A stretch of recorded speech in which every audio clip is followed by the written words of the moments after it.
That's a nice touch. Happy Valentine's Day. Really well done. Fox News alert now is the White House padding the numbers when it comes to Obamacare. The administration touting these enrollment figures, 3.3 million, thereabouts. Yep. But an insurance executive telling us at Fox News those numbers are entirely inflated. So that's where we start. Good morning, everybody, on this Valentine's Day. I'm Bill Hemmer. Welcome to So cute with Elizabeth's kids coming in there. You'll see your kids later today. Good morning. Yes, I will. Happy Valentine's Good to see Day. you. Happy Valentine's Day, everybody. I'm Martha McCallum. So back to this really stunning admission that comes from inside the insurance industry. A source telling Fox News, quote, the numbers are not as high as 3.3 million. It's lower. Those numbers are inflated, and the question is, by how much? Yeah, Stuart, Varney, host of Varney & Company, has been digging into this on the Fox Business Network. My friend, good morning to you. Morning, Bill. You say there are three problems with this number.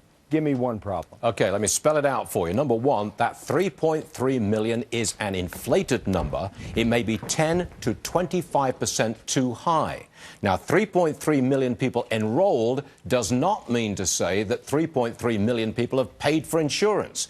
10 to 25% have not paid. So the word enrolled has to be clearly defined. If you've got 10 to 25% who have not paid, that is a financial problem for consumers and for the insurers.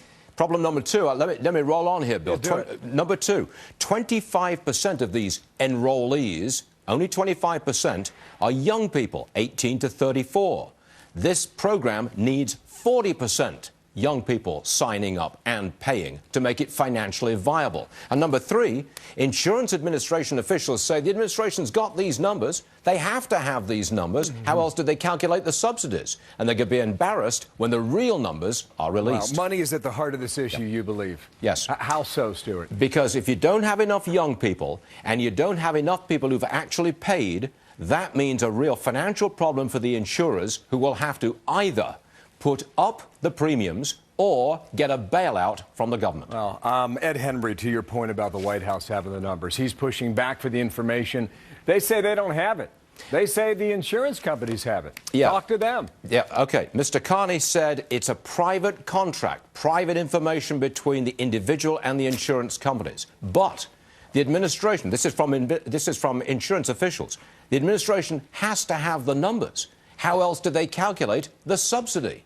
They've got to have the numbers, but they can't release it. They don't want to release them yet. And also, they've got problems with the reporting, the back office business. That's not working well. Got it. I mean, how else do you get the number to begin with? Good week or bad week on this, Stuart? Terrible. Terrible. But let me leave you with this. Yeah. Today, pitchers and catchers for the New York Yankees. They start spring trading. All right, okay. Spring's eternal, doesn't it? Yep. See you, Stuart. See you Sure at thing. 9:20 in FBN. Yeah. Martha.